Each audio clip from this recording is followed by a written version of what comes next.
उत्तर प्रदेश के अमरोहा में अपने प्रेमी सलीम के साथ मिलकर अपने पूरे परिवार का सिर कलम करने वाली शबनम की खूनी दास्तां अब अंत के कगार पर है। अपने ही परिवार के 7 लोगों की कातिल शबनम की फांसी की सजा सुप्रीम कोर्ट से लेकर राष्ट्रपति तक ने यूं ही बरकरार नहीं रखी है। उसके खिलाफ पुलिस की तैयार केस डायरी पुख्ता सबूत बनी। उसे आज भी जो पढ़ता है रोंगटे खड़े हो जाते हैं। दरअसल शबनम ने प्रेमी सलीम के साथ मिलकर नशंसता की सारी हदें पार कर दी थी। साल 2008 में 14-15 अप्रैल को उत्तर प्रदेश के मुरादाबाद के अमरोहा में एक सनसनीखेज मामला सामने आया था। यहां जिले के बावनखेड़ी गांव के मास्टर शौकत अली की बेटी शबनम ने अपने प्रेमी सलीम के साथ मिलकर अपने ही परिवार के 7 सदस्यों को बेरहमी से मौत के घाट उतार दिया था। एमए पास शबनम उस समय गांव के स्कूल में शिक्षा मित्र थी। मास्टर शौकत उसकी शादी किसी पढ़े लिखे लड़के से करना चाहते थे, लेकिन शबनम का दिल अपने गांव के 8वीं पास सलीम पर आ चुका था। दोनों का प्यार इतना परवान चढ़ा कि शबनम ने अपने घर वालों को नशे की दवाई देकर सलीम को हर रात घर पर बुलाना शुरू कर दिया।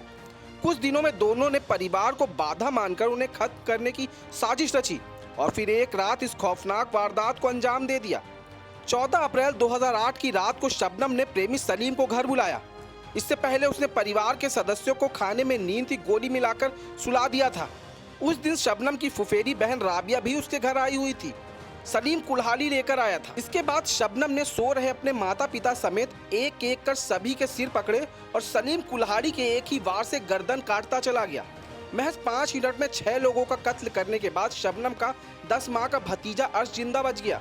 शबनम ने हमेशा के लिए जायदाद का वारिस खत्म करने की नीयत से खुद गला घोटकर उसे भी मौत के घाट उतार दिया। इसके बाद सलीम ने अपने घर के सामने तालाब में खून से लथपथ कुल्हाड़ी फेंक दी और घर जाकर सो गया। लेकिन शबनम पूरी रात लाशों के बीच ही रही। सुबह होते ही उसने शोर मचा दिया कि उसके घर में बदमाश आ गए हैं। जब हल्ला सुनकर गांव वाले उसके घर पहुंचे तो सबके पैरों तले जमीन खिसक गई।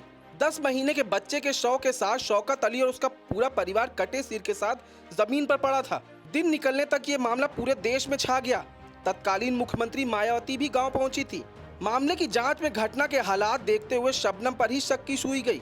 इसके बाद घटना के चौथे दिन पुलिस ने शबनम और सलीम को हिरासत में लिया और उनसे पूछताछ की। उनकी मोबाइल की कॉल डिटेल से सारा मामला साफ हो गया। दोनों ने बाद में कबूल किया कि हत्या की इस खौफनाक वारदात को उन्होंने ही अंजाम दिया था।